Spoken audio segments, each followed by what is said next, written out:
One after another, the children died, until the only one left was me. Oh. And we think we have it tough sometimes. Characters like this just make us admonish ourselves for our first world problems. It's hard to get the color just right, so I spend a lot of time experimenting with pigments and... Oh no, I'm so sorry, I've been talking your ear off. I totally relate to this guy. It's good to know there's artists in this cast of characters. I will say it again. The level of quality of the roster in Three Houses is unparalleled. Yeah, we had to put up with Casper's voice, but in actuality, he was a pretty good guy, as is everyone in the roster that... With each of your foes that I vanquish, I shall only become ever stronger. I am a highborn noble.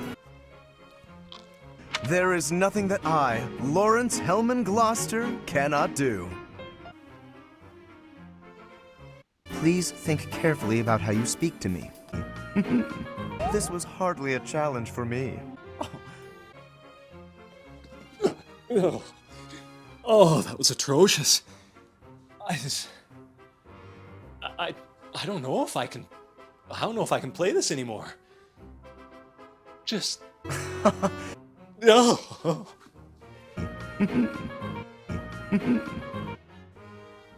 Oh.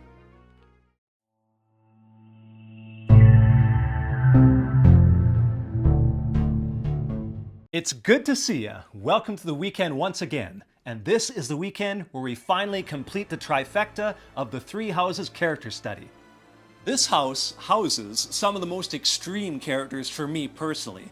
Both some of my favorite and most aggravating characters hail from the Golden Deer. And since I like to get the worst out of the way first...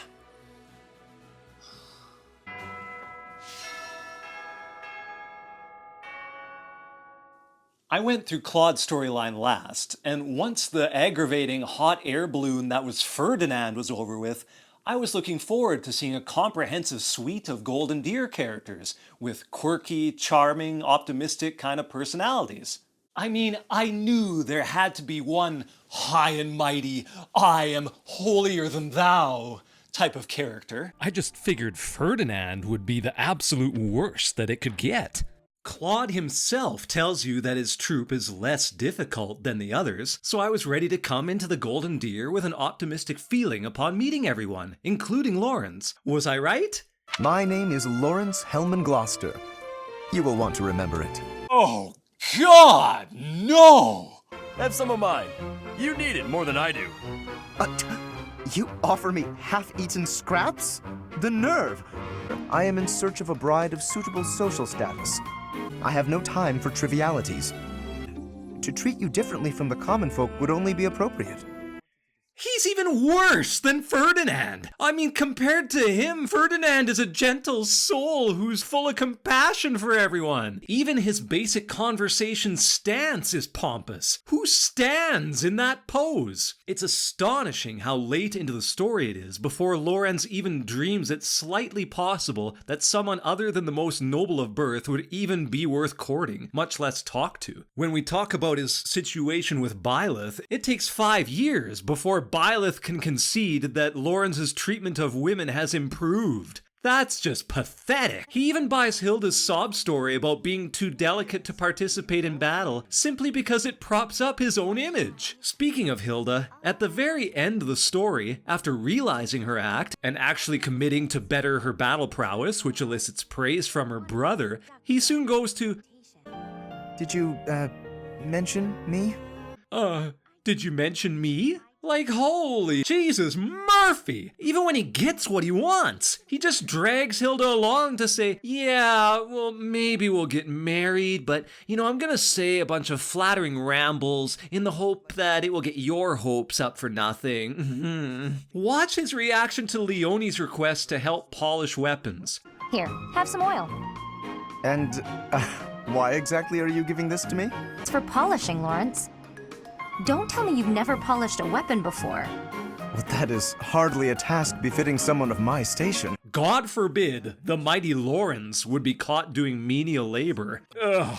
If there's a formal video game dictionary out there somewhere, his picture needs to be next to the word pompous. He does have redeemable qualities that emerge, and it pains me to admit it. The obligations he constantly speaks of also help him be prepared to help anyone who's injured. While interacting with Ignatz, he recognizes that he has the abilities to carve a life for himself just with his art skills, and even notices a different, braver persona. But even this is hampered by him returning to his all-for-me status and wanting to take him into his service. Ignatz just simply has a talent that Lorenz doesn't have, so he needs it for himself. And like I mentioned, these growth moments happen later than anyone else in the game. If you don't take the extensive time needed to explore his goings-on with all the other characters in the monastery, that shallow, unflinching picture of ignorant stature is all you'll ever see. Believe me, if the most patient, calm, and uplifting character in the game has to state that he's tiresome and storms off in a huff and notes that he can't look common folk in the eye, that's a pretty damning indictment right there. I have to go. Who's your vote for the worst character in Three Houses? I think you know who I'd cast my vote for. And Fire Emblem fans, is this like a joke or a routine? Is there always a character that's just this aggravatingly narcissistic that you just want to scream? I find myself growing irritated just looking at you. If that's true, then your whole existence is rather sad. Naturally.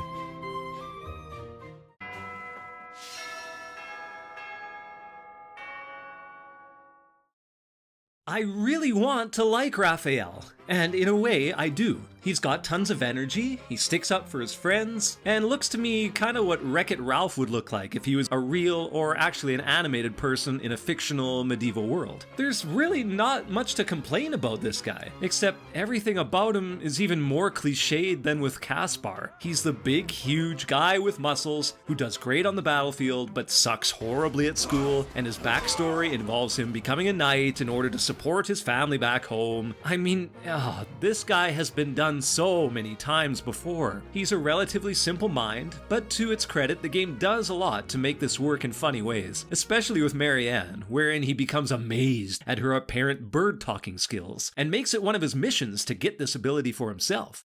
Cheep chara, cheep woo, teedledee!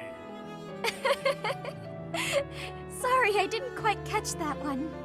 He also encourages the proper, mild-mannered Flame to get all into battle cries. Just follow my lead. Yeah! Hurrah! Yeah! Hurrah!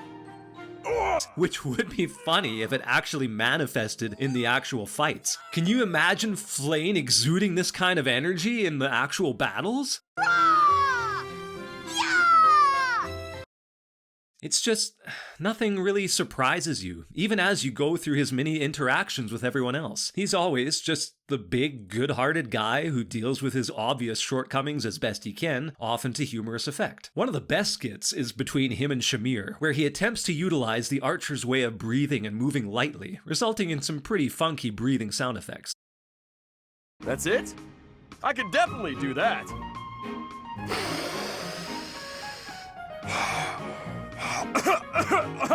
I couldn't do it, Shamir! Breathe less.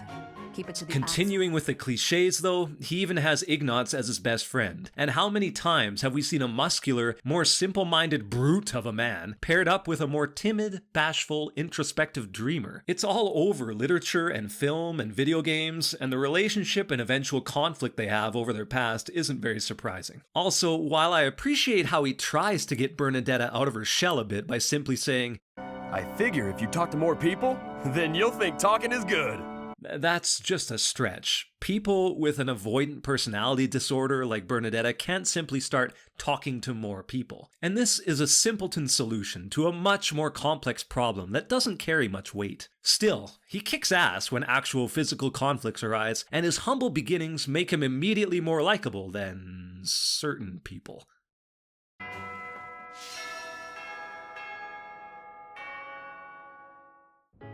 Oh dear, I'm thirsty again. If only I had a drink. I have some tea. You are welcome to drink some. Oh dear, I forgot to get my... I found it. Here it is. Oh dear, I didn't return my library book. I returned your book a little while ago. Ah, Hilda. The archetype is very standard for Hilda. She's a physically attractive, but extremely lazy prep queen who does not seem to feel even slightly guilty for giving orders and offhanding her responsibilities to many swooning jocks at the monastery. Unfortunately, she seems to fall under the same predictability as Raphael. You know that in the beginning she's going to be super shallow, and that if you get far enough into the school term and unveil her interactions with students, you unsurprisingly find her hidden talents of craft making and showing some sensitivity towards members of the staff and students. It's summed up right here. You feigned sloth to obscure the considerable breadth and depth of your talents. And she also wants the more battle-hardened students like Leonie to let loose a little, thinking that if they don't expand their wardrobe to include her charms, they'll end up living alone their whole lives. Even her battle and instructional quotes seem to give off this vibe, with her constantly complaining I'm all sweaty. and showing surprise when she realizes she gave an effort. You lost to me? Her strength stat is so incredibly overpowered, it makes absolutely no sense. Even the most robust heroes in the game, like Felix and Caspar, don't have nearly the strength that Hilda does. Oh, come on. I mean, if Hilda was that lazy, why in the hell would she go to the trouble of lifting an axe? That's like the last weapon a spoiled, lazy, rich girl would ever put her hands on. What? You don't like my axe? It's the only one I got. It is not too small. One thing I will give the game credit for, though, is the root of her laziness. We get tons of information about her famous and awe-inspiring brother who is a big deal general and warrior, even though we never see him. Do we? Does this guy actually exist? Please, Fire Emblem fans, help me. Anyway, if you get to know her well enough, you find out that growing up as the little sister, it would be very difficult to find a standard that would be even close to comparable with her brother already being so renowned, famous for his kindness, bravery, and battle prowess. So she doesn't even attempt to do so, enjoying the freedom that this path provides. Also, there are surprising revelations with both herself and other characters in the skits. One in particular involves her using the standard, "please help me, but not directly asking you" ploy to get Marianne to organize some library books, only to come back later shocked that Marianne has failed miserably at this task, and then shocking the player by showing that she actually really wanted this task done right, so she does it herself. Who would have thought that demure and proper Marianne would be so poor at doing a task that should be right up her alley, followed by Hilda explaining and performing it admirably in response? That's not bad, Nintendo. Finally, after getting what she deserves when Annette destroys her room after Hilda asks her to clean it before leaving. Annette? Oh no, my face! Oh my goodness, I am so sorry! I'll clean it up right...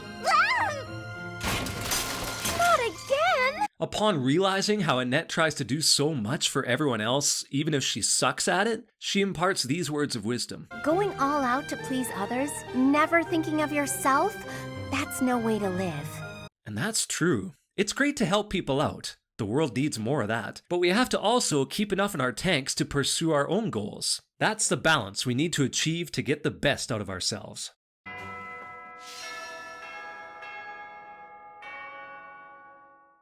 Lysithea is one of the most extreme students in every capacity in Three Houses. She swings wildly towards one extreme or the other, both in her battle abilities and her personality. Look at her statistics. She is by far the best magic user in the game, able to one-shot most enemies with her dark magic spells, with some good speed to boot. However, she has woeful HP, strength, and other stats, and thus is only suitable for a couple very niched job classes. She's also by far the youngest student you'll encounter, and thus is very adamant to prove she's much more mature than her age, even when stories of ghosts make her lose all her composure, just as much as promises of cake make her giddy with glee. She lashes out at her own peers often. I would be much help.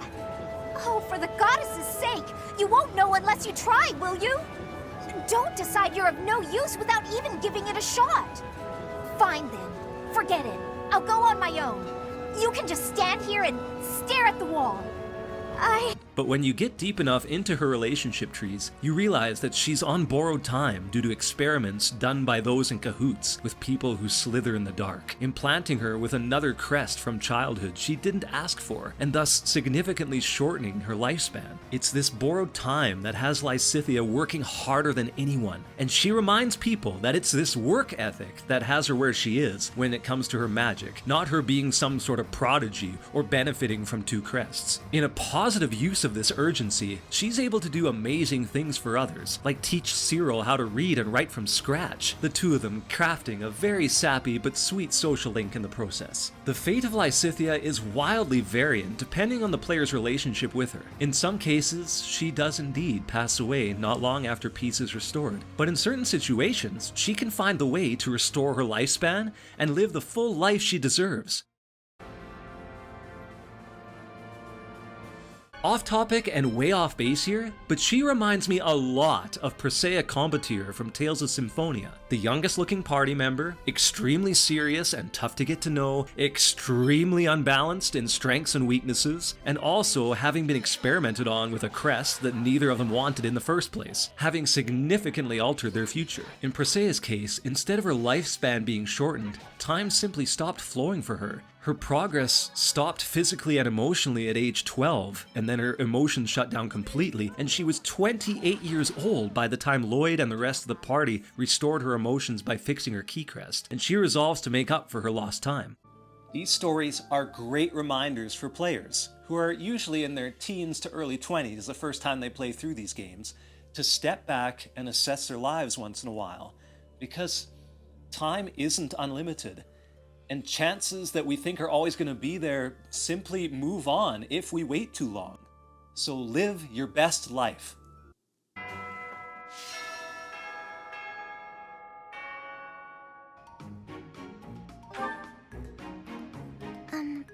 Okay.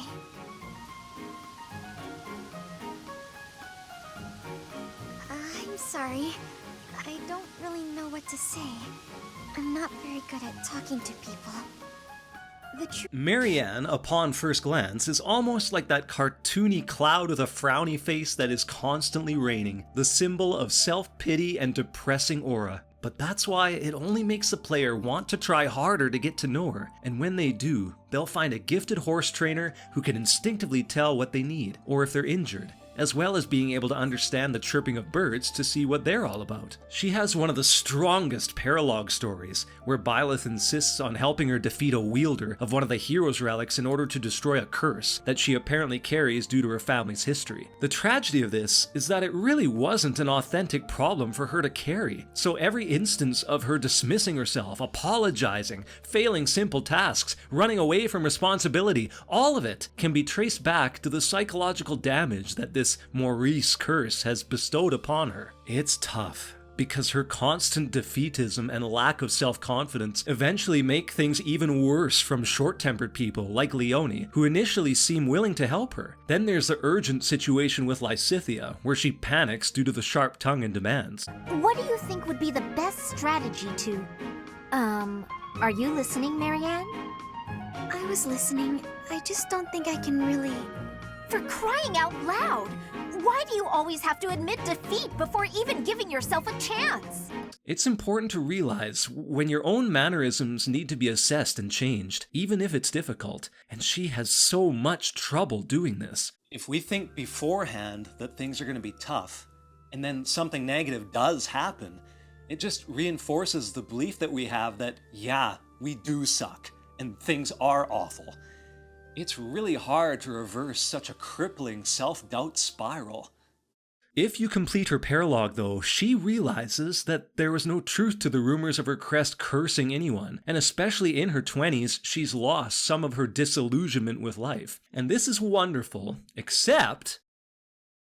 Why does she get entranced by Lorenz? With just a little polish, she'd be a marvel. If only she'd put in some effort. It is certainly better that only I, Lawrence Hellman Gloucester, can appreciate your true magnificence. What a strange person. But being called beautiful just the way I am, that was nice to hear. Especially if you're able to rescue her psychological health. She's a sweetheart who talks to animals, prays devoutly, and is at peace with the world. And here comes this high and mighty noble who apparently is in love with her smile, and that's the secret path to her heart? I suppose I can take a little credit. Yes. Luckily, there's a much better pairing I have in mind for her. Speaking of which...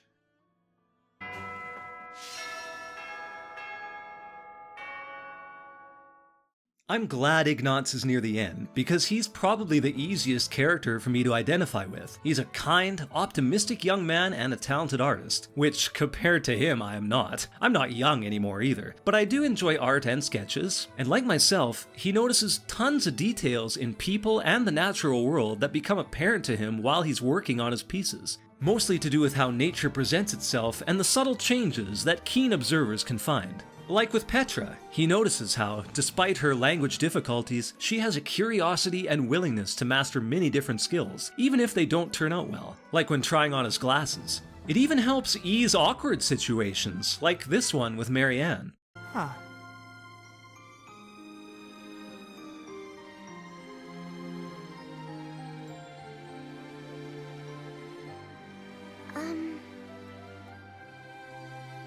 What is it? I'm sorry. I know I'm not much fun to be around. I'm not very good at small talk either. Yeah, that's awkward. But he diverts the attention to some nearby flowers, and suddenly there's some common ground between the two. I love this pairing. They're both so gentle and kind, and he surprises her later by leading her to a sky flooded with color above the monastery. Listen to this and tell me you're not touched. I'm not sure what to say. Hey, that's okay. I won't try to express this beauty in words either. Just look and remember. This will make for a nice memory. And maybe remember that I was here too. I will. I really will. What holds Ignatz back is that he has trouble embracing his talent and really makes himself feel small too often. Following his parents' wishes, he's there to be a knight and to prove his worth for his family. For a very long time, he wants to live someone else's dream while trying to convince himself that his own isn't worthwhile. But if he participates enough and bonds with enough people within his ranks, he gets enough encouragement to overcome both his bashfulness and avoidance of his genuine abilities. This is very identifiable with Ingrid, where upon first altering his painting of Saint Seros to Ingrid's demands, goes back to his original idea. It's tough being different from most people.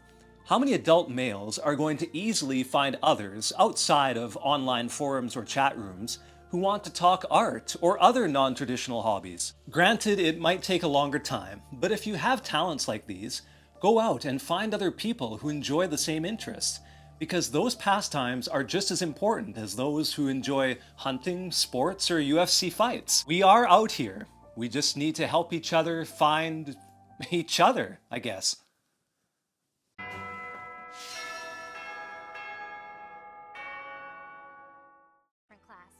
Leonie is crucial in the fact that she's a former student of the main character's father, Gerald. You need to really mind your words and conduct around her, because she's as fiery as her orange hair would have you believe, eventually challenging Byleth to a duel with tons of jealousy flowing out of her. I want us to, engage. Yeah, wait, what? No, I mean in a duel. This girl doesn't mince words, and builds her strength and defense stats quicker than most male characters, helping her become great at classes like the Bow Knight. She is pretty much the antithesis of Marianne, being optimistic, confident, and speaking her mind regardless of age, gender, or position of the other person. I enjoy seeing her encourage the less confident students in the academy, and also being surprised at the abilities and talents of others. She's never so disillusioned with overconfidence that she doesn't think there are other worthwhile aspects, both inside the combat realm and out, that would be great assets to learn about. In fact, she actually harbors a deep fear of bugs that she needs the more experienced Shamir to help her get through, utilizing a very safety net approach in which she throws daggers at awful drawings of spiders in order to build build herself up to the real tough task of dispatching a half-inch insect from 5 yards out. Leonie also finds a new approach towards fishing, realizing that, while the practicality of food should remain the priority, using the exercise as a simple escape from the pressures of real life, like Sedith does,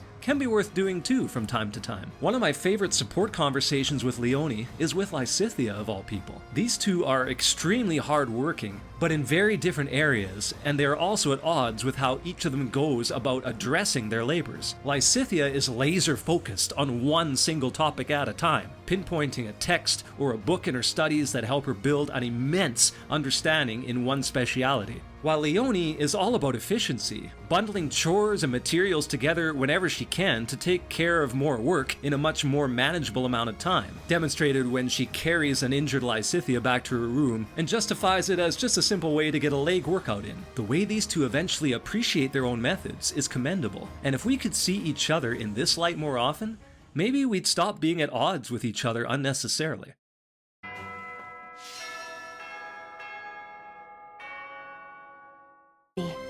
I want to know the secret to having a happy conversation.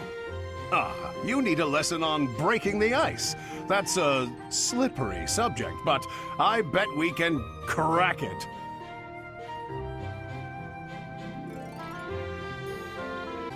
You really put your money where your mouth is.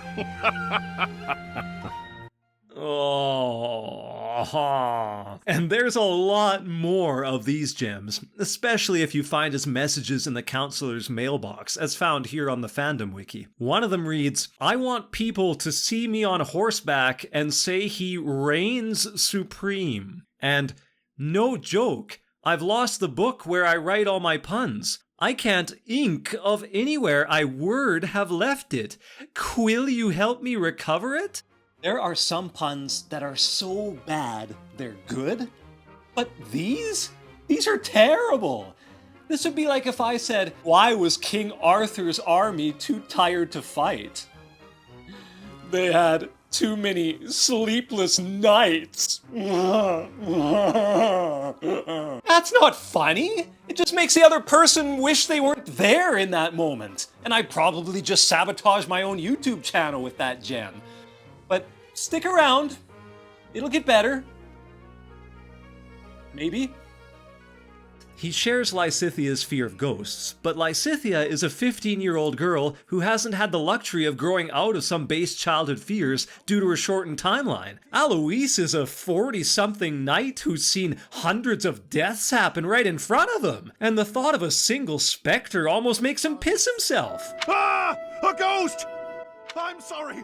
But the more it's explored, the more it makes sense. It's especially clever how the game also seeks this fear into other interactions, such as with Shamir, and this also reintroduces the guilt he feels upon killing so many soldiers. But when it comes to his buffoonery, it knows no bounds. Trying to give his young daughter a birthday gift, he proudly exclaims, "Well, for the past few years, I've been sending her ancient coins." That is so horribly off base that even the childless Manuela is shocked at how he could possibly think that giving his daughter an ancient coin would be the way to her heart. He possesses absolutely no intuition, falling victim to various swindlers trying to rip him off multiple times, I might add, with fake coins and the like. Then he goes to Professor Hanneman and desperately tries to learn some very basic magic spells, but as quoted by Hanneman, he does even worse than the critical professor anticipated. To be blunt, you are still struggling more than I would expect. It makes you think, how did this man survive long enough to make it to middle age and not be either crippled, broke, or dead altogether? To quote Hanneman again, "How does someone remain so upbeat when they are accomplishing, well, absolutely nothing?" Despite all that though, You find the sincerity and value in his interactions with Byleth. If you take the time to look past the almost cartoonish qualities he exudes, inside you realize he wants the killing and death to end, and would do anything to help honor Gerald and end the war. Though a bit oblivious to the best parenting practices, it's also clear that he's a devoted family man. There's tons of love there. He's almost a typical sitcom dad, just from the Middle Ages. Awful jokes, previously good looks and physique that have started to fade, and mixed with enough heroic and genuine features to endear himself to you.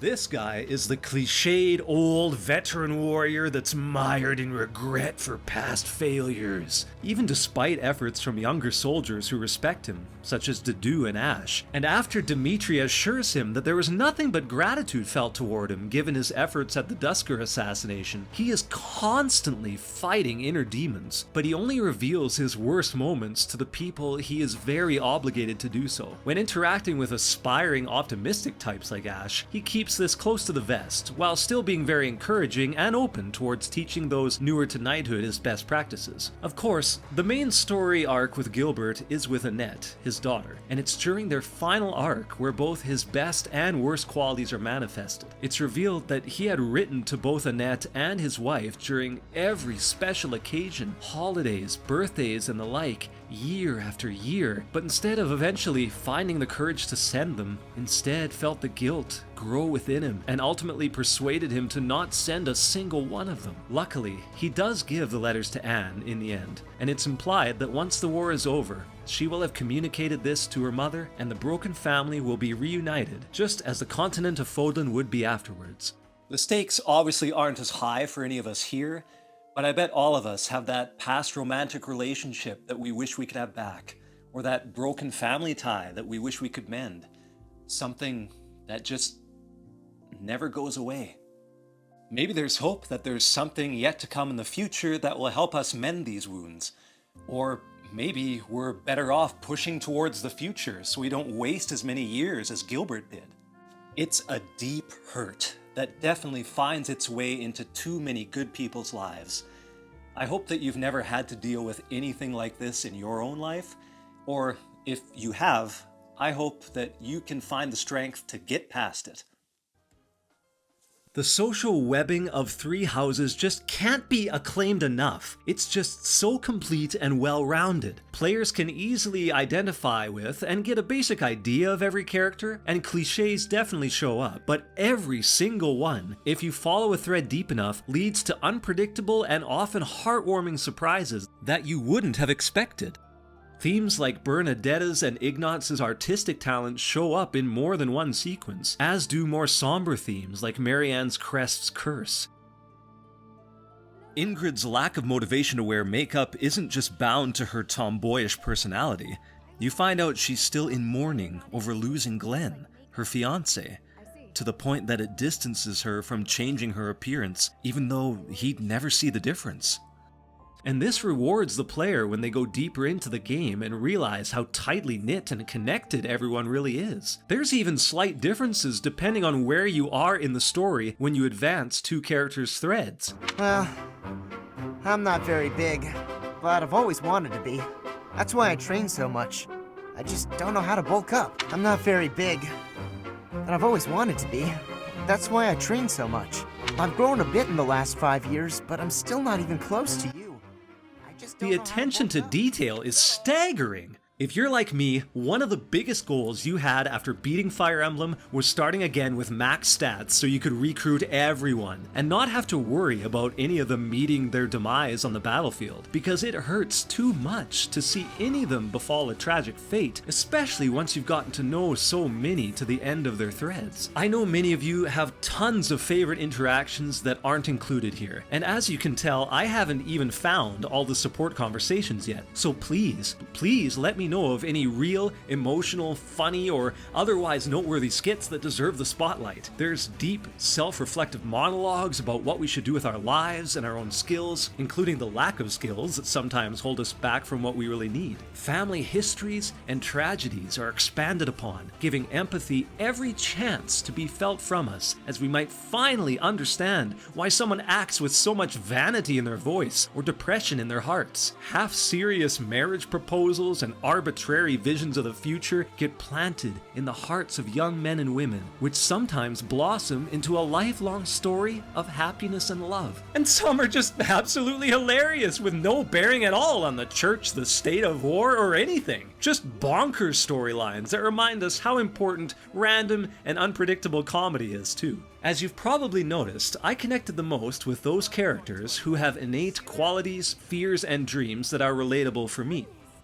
Introverts, I'd wager, make up a large portion of the people who play role-playing games like this. And for us, it's always nice to find people like Ignatz and Bernadetta who persevere despite having traits that aren't always noticed or heralded by the larger population. Please let me know, what were your favorite characters, couples, or relationship segments in general from Three Houses? It's always great to hear other people's voices on the qualities that they found engaging, especially if you're a more outgoing or rambunctious personality. It would be really great to get your perspective on who drove your motivation to see these characters' stories through to whatever end that you'd chosen. Whatever type you enjoy, please consider doing like I did and filtering through these completely optional episodes. Or if you haven't played through Fire Emblem yet, take the plunge. You may be surprised at how many characters affect you. You'll likely feel a wide range of emotions, but taken together, even the tough lessons and tragic moments will make for a fulfilling and appreciative feeling.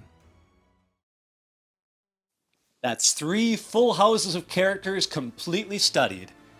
Thank you so much for being here, and if you enjoyed this introspection, please like and subscribe to get more content like this. I am so excited for next Friday. We are starting the first episode of our inaugural Hits and Misses series, where we take a legendary game, celebrate it, roast it in ways that have never been done before. We are starting with one of the greats, Super Mario 64, so please tune in for that. With that, I hope I see you next Friday on Gaming Introspection.